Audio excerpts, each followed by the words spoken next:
It's a remarkable difference when you walk into a space that has been specifically designed around the children and around the educators. And walking around this program, talking to your teachers, and seeing the joy that's out here on the playground, I'm just grateful that we got to be a small part of being able to make that happen. This is a truly unique program in the city of Austin, and I saw people doing Tai Chi.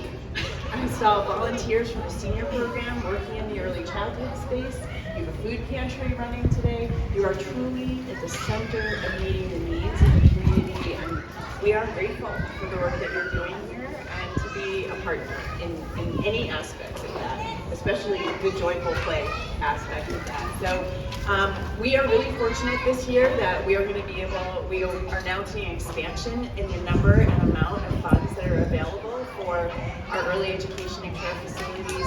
Most of you know childcare is in high demand for our families across the state, and we want to see many, many more playgrounds like this and beautiful spaces where children are learning and interacting with their teachers and interacting with each other with joy and learning and curiosity. We saw early literacy, we saw some engineering going on inside, we saw some joyful running and counting out here, so just grateful for the work that you're doing and to be a part of it.